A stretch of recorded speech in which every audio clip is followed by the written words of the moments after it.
व्यंग रचना का शीर्षक है चौथा खंभा खुद चारपाई पर। जिस मीडिया को लोकतंत्र को महनीय बनाना था वही दयनीय हो गया। लोकतंत्र का चौथा खंभा खुद चार पायों के सहारे है, कॉरपोरेट, कर्मकांड, क्राइम और क्रिकेट। राष्ट्र कवि मैथिलीशरण गुप्त ने कभी भारत की दशा को लेकर जो चिंता जताई थी, उनकी वह चिंता आज भारतीय मीडिया पर फिट बैठ रही है। हम कौन थे, क्या हो गए हैं और क्या होंगे अभी। खबरिया चैनलों ने तो लगता है गंगाजली उठा ली है कि कुछ भी दिखाना है पर खबर नहीं। हिंदी अखबार भी न्यूज चैनलों की देखा देखी उस गेंदबाज की भूमिका में है जो सत्ता के सामने रुई की गेंद फेंकता है और विपक्ष के सामने पत्थर की।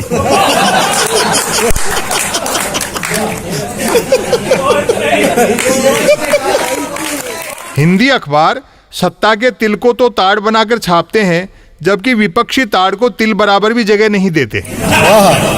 हिंदी अखबारों में मन की बात मोटे मोटे अक्षरों में छपती है और काम की बात छोटे छोटे अक्षरों में। हो सकता है विपक्ष में कमियां खोजना ही खोजी पत्रकारिता हो गई हो। 3 कृषि कानूनों के विरोध में मुजफ्फरनगर में ऐतिहासिक विशाल किसान महापंचायत हुई।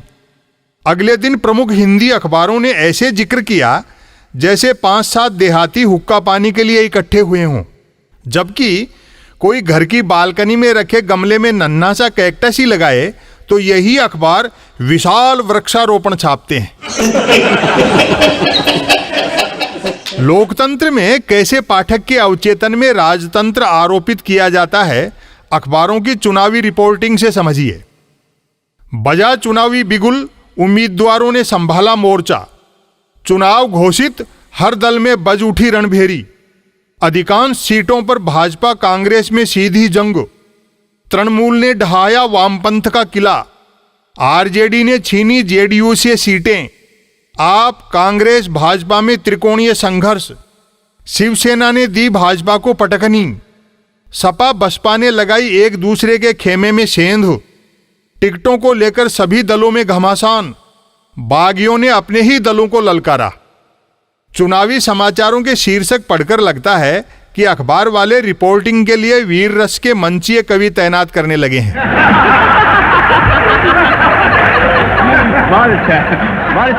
बिगुल, मोर्चा, रणभेरी, जंग, किला, छीना झपटी, संघर्ष, पटखनी, सेंध, घमासान, ललकारा पढ़ पढ़ कर पाठक युद्ध की मानसिकता में रहने लगते हैं। अखबारों की ऐसी ही भाषा रही तो आशंका है बूथ पर जाने से पहले मतदाता असमंजस में न पड़ने लगे कि मतदान के लिए वोटर आईडी लेकर जाएं या ढाल तलवार।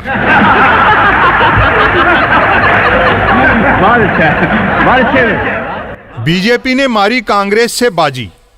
खबर में बाजी शब्द पढ़कर पाठक समझ ही नहीं पाता कि बीजेपी चुनाव में जीती है या ताश पत्ती के खेल में। न्यूज चैनलों के तो क्या कहने, चुनाव तो छोड़िए, न्यूज एंकर को प्रतिदिन की रिपोर्टिंग में ही महाभारत वाले संजय से बड़ा काम करना पड़ रहा है। संजय ने तो अंधे धृतराष्ट्र को सिर्फ युद्ध का हाल सुनाया था, न्यूज एंकरों को तो युद्ध कराते हुए हाल सुनाना पड़ रहा है। समाचारों के जल्द वितरण की ऐसी मारकाट है कि सायंकालीन अखबार भी सुबह 10 बजे बंटने लग जाते हैं। सायंकालीन अखबार में काम करने वाले एक पत्रकार ड्यूटी पूरी कर लौट रहे थे। सुबह 10 बजे का वक्त था। लाल बत्ती पर स्कूटर रोकते ही होकर से अपना अखबार खरीदा। किसी परिचित ने आश्चर्य प्रकट किया, अपना अखबार भी खरीदना पड़ रहा है। वे हंसकर बोले, हम ही नहीं खरीदेंगे तो हमारा वेतन कैसे निकलेगा।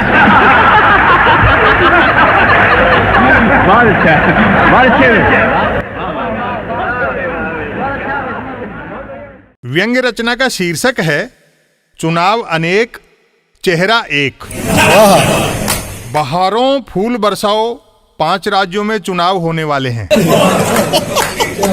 चुनाव किसी वार्ड का हो या पार्लियामेंट का, भाजपा की ओर से नामांकन कोई भी दाखिल करे लड़ते प्रधानमंत्री नरेंद्र मोदी ही हैं। क्या बात। शिकायत है कि चुनाव संगठन लड़े, सरकार क्यों? लोकसभा के अलावा अन्य चुनावों में प्रधानमंत्री अपनी भागीदारी क्यों रखते हैं? तो भैया इसलिए कि बैटरी को बैठने से बचाना हो तो गाड़ी को नियमित स्टार्ट करते रहना जरूरी है।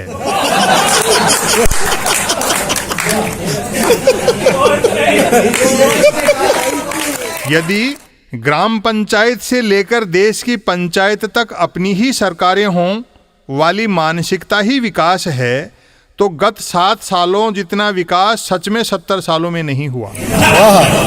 नरेंद्र मोदी जी की एक विशेषता तो स्वीकारनी ही पड़ेगी कि चुनावी सक्रियता के मामले में पूरे धरती पकड़ हैं।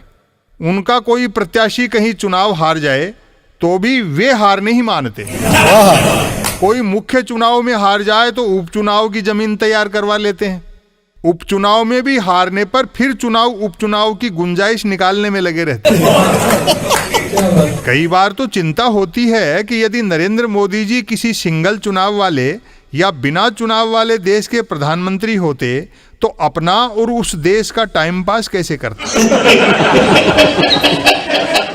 कोरोना हो इस कोरोना वायरस को, विदेश यात्राएं न होने से भारत के प्रधानमंत्री सिर्फ भारत के ही रह गए, ऊपर से चुनावी भागीदारी ऑफलाइन, सो भारत के प्रधानमंत्री कहीं के नहीं रह गए।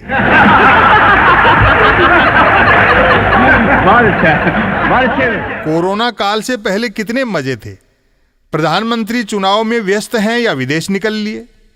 अक्सर तो यही सोचकर विदेश चले जाते होंगे कि जब कोई चुनाव ही नहीं है तो देश में पड़ा पड़ा क्या करूं।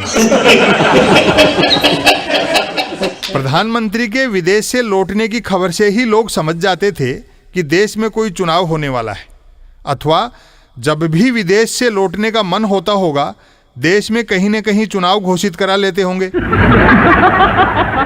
कोरोना काल से पहले प्रधानमंत्री का एक निश्चित टाइम टेबल था। विदेश से आए, चुनावी रैलियां संबोधित की और फिर विदेश निकल लिए। बिना चुनाव देश में काहे के लिए रुकना। संभव है ऐसा भी हुआ हो कि विदेश से देश के लिए चले हों और भारतीय वायु सीमा में प्रवेश करते ही पता लगा हो कि अभी तो देश में कहीं कोई चुनाव ही नहीं है और वहीं से लौट गए हों। अथवा भारत से बुलावे का फोन जाता हो तो कह देते हों कि जब देश में कोई चुनाव ही नहीं है तो आकर क्या करूंगा।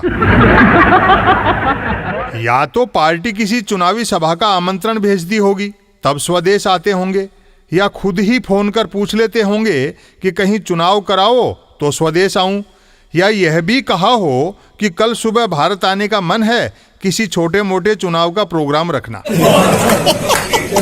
हो सकता है कुछ एक चुनाव तो प्रधानमंत्री की भारत वापसी को सार्थक सिद्ध करने के लिए ही कराए गए हों।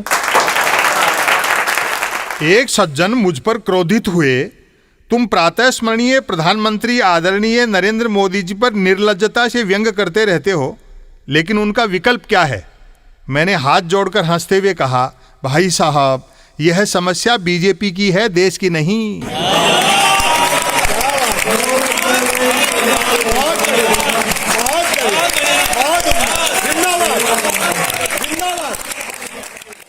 व्यंग रचना का शीर्षक है कौन ठगुआ नगरिया लूटल हो। लोक कल्याणकारी सरकार वह होती है जो सड़क का टेंडर जारी करने से पहले ही टोल नाका चालू कर दे। क्या बात है। मोदी सरकार से न व्यवस्था संभल रही है और न अर्थव्यवस्था। फलतः जिन्हें व्यवस्था से लड़ना चाहिए वे खुद से लड़ रहे हैं या एक दूसरे से। समझदार निठल्ला अपना माथा पीट रहा है और मूर्ख निठल्ला दूसरे का।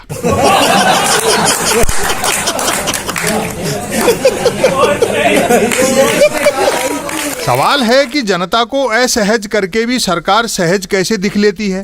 दरअसल सरकार के पास हिंदू मुस्लिम एजेंडे के साथ ही और भी कई तरकीबें हैं जिससे जनता का ध्यान न व्यवस्था की तरफ जाता है और न अर्थव्यवस्था की तरफ।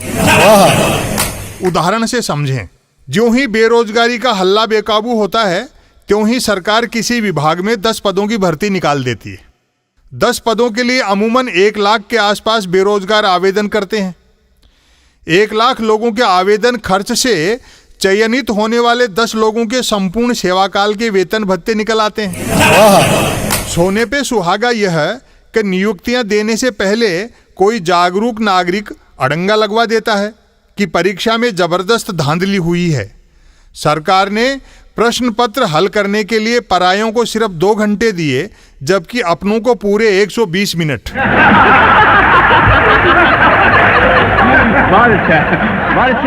बहन पीहर जाने को बैठी थी और भाई लेने को आ गया। सरकार नियुक्तियां रद्द कर देती है। नौकरी एक को भी नहीं मिली, काम से लाखों लगे रहे और सरकार ने बिना एक पाई खर्च किए करोड़ों कमा लिए। है ना शानदार व्यवस्था और जानदार अर्थव्यवस्था। चालाक अर्थशास्त्री भाषाई फेरबदल से भी गेम कर रहे हैं। जैसे नौकरी को जॉब, ठेके को पैकेज और छटनी को स्क्रीनिंग कर देने से पूरा मनोविज्ञान बदल जाता है। सगाई के समय लड़की वालों से कह दिया जाए कि लड़का सालाना 6 लाख के ठेके पर नौकरी करता है तो वह जिंदगी भर अविवाहित रह सकता है। इसी को यूं कहा जाए कि लड़का 3 लाख ईयरली पैकेज पर जॉब कर रहा है तो चटमंगनी पट ब्याह। 6 लाख के ठेके से 3 लाख का पैकेज श्रेष्ठ माना जाता है। जॉब को नौकरी कह दो तो लगता है लड़का मनरेगा में मजदूरी करता है। ऑफिस या कारखाने से छटनी करके निकाल दिए जाने पर नौकरी और इज्जत दोनों जाते हैं, जबकि स्क्रीनिंग कहकर हटा देने पर जॉब ही जाता है, इज्जत नहीं। क्या बात है। बहुराष्ट्रीय ई कॉमर्स, IT और फार्मा कंपनियों की अर्थव्यवस्था समझे बिना वर्तमान भारतीय राजनीतिक व्यवस्था नहीं समझी जा सकती। विश्व बैंक, अंतर्राष्ट्रीय मुद्रा कोष और विश्व व्यापार संगठन ने अपने हित साधक नेता की जीत का फार्मूला निकाल रखा है। एक युवा की 20,000 रुपए की नौकरी छीनकर 40 युवाओं के बैंक खातों में 500-500 रुपए डलवा दो तो नेता की 39 वोटों से जीत पक्की। मंगल ग्रह पर पानी मिल सकता है, लेकिन अपने देश में जरूरत के अवसर पर अवसरवादी नहीं मिलते। कभी बहुराष्ट्रीय कंपनियों को देश निकाला दिलवाने वाले बाबा जी इन दिनों कहीं नजर नहीं आ रहे हैं। शायद बाबा जी अपने 7 स्टार आश्रम में योग की बिक्री से हुई कमाई का योग लगाने में व्यस्त हैं। बहुत अच्छा भाई, क्या बात है। व्यंग रचना का शीर्षक है चेहरे की राजनीति और राजनीति का चेहरा। बाजारू राजनीति में चेहरा बिकता है, फिर भले ही चेहरा आत्म प्रचार करके बेचना पड़े या दुष्प्रचार करके। चर्चाएं हैं कि जिधर भी नजर डालो प्रधानमंत्री ही का चेहरा दिखाई देता है। वैक्सीन सर्टिफिकेट से लेकर प्रधानमंत्री गरीब कल्याण योजना वाले थैले तक पर। टैक्स जनता का और चेहरा प्रधानमंत्री का। वाह क्या मार्केटिंग है। कोरोना वैक्सीन सर्टिफिकेट पर प्रधानमंत्री का चेहरा देखकर सतर्कता स्लोगन दवाई भी और कड़ाई भी बोलो तो ध्वनि निकलती है दवाई भी और बड़ाई भी।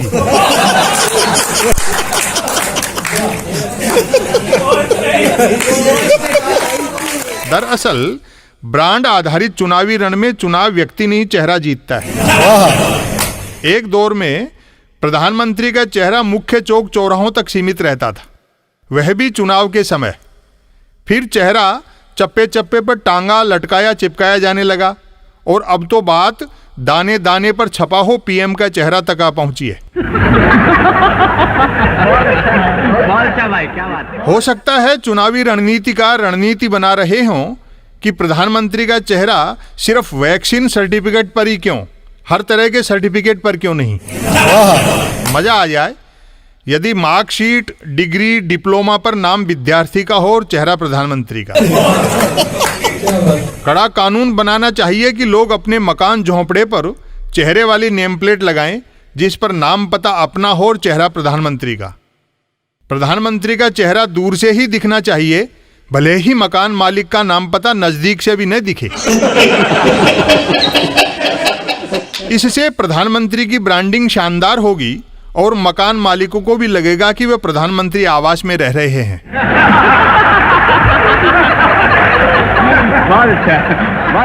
चेहरा दिखाने की लिप्सा किस हद तक जा सकती है, कथा सुनिए।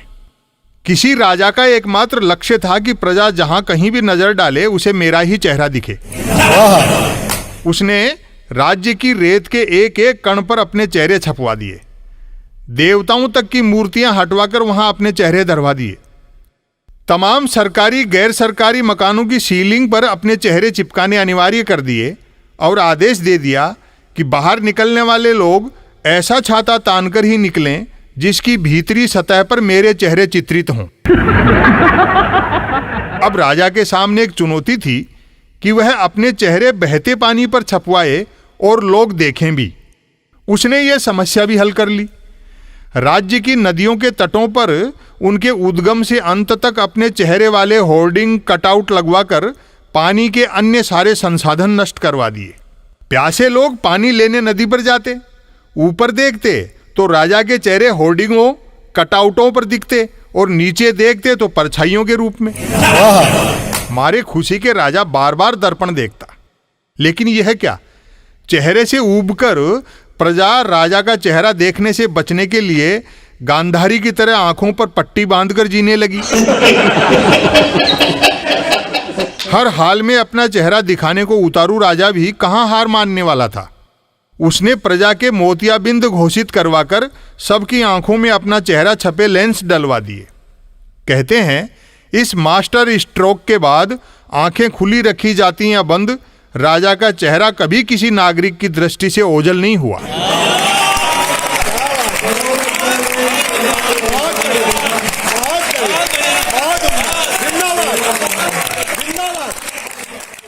व्यंग रचना का शीर्षक है महंगाई तार गई।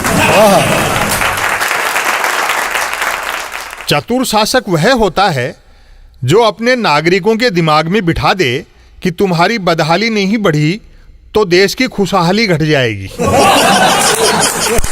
नागरिक जितना बुनियादी जरूरतों के लिए तरसेंगे, देश की बुनियाद उतनी ही मजबूत होगी। जीडीपी जितनी माइनस में जाएगी, विकास उतना ही प्लस में रहेगा।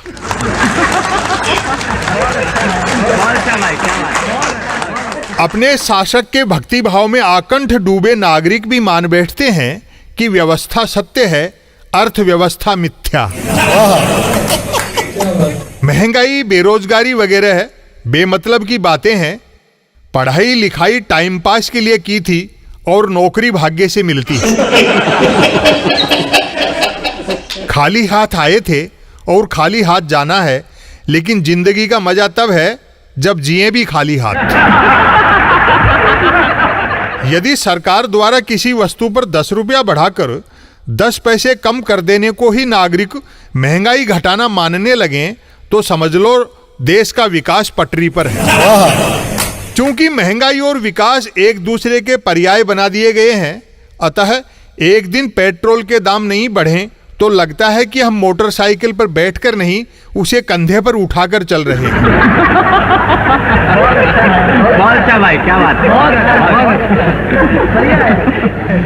डीजल पर 21 पैसे कम कर दिए तो दिन भर मन स्थिति ऐसी रही जैसे देश 2100 साल पीछे चला गया हो।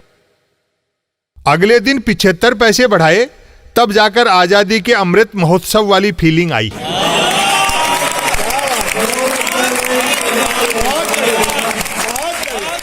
किसी राज्य में चुनाव थे, सो सरकार चाहकर भी सप्ताह भर तक डीजल, पेट्रोल, रसोई गैस के दामों में बढ़ोतरी नहीं कर पाई। लोग घबराकर त्राहिमाम त्राहिमाम कर उठे कि हे राम, अब देश के विकास का क्या होगा। सरकार महंगाई नहीं बढ़ाए तो लोग उसकी लानत मलामत करने लगते हैं कि हमने जिस काम के लिए सरकार चुनी थी, जब वही काम नहीं कर पा रही है तो फिर काहे की सरकार है। भाई क्या बात है। वह तो मतदान खत्म होते ही रसोई गैस पर 50 रुपए बढ़ाए, तब जाकर भरोसा लौटा कि सरकार ने विकास से मुंह नहीं मोड़ा है। मेरे एक परिचित के यहां जिस दिन बढ़ी रेट वाला रसोई गैस सिलेंडर आया तो उन्हें लगा रसोई गैस सिलेंडर नहीं आया, कोई लाल चोले में प्रकट हुआ है। उन्होंने श्रद्धा भाव से रसोई गैस सिलेंडर के आगे शीश झुकाया, मानो प्रधानमंत्री संसद की सीढ़ियों पर नतमस्तक हो रहे हों। क्या बात है, क्या बात है। कई को शिकायत है कि मोदी जी को महंगाई बेरोजगारी की ओर ध्यान देना चाहिए। अब शिकायत करने वालों को कौन समझाए कि महंगाई बेरोजगारी जैसी अप्सराएं कदापि एक ऋषि का ध्यान भंग नहीं कर सकती हैं।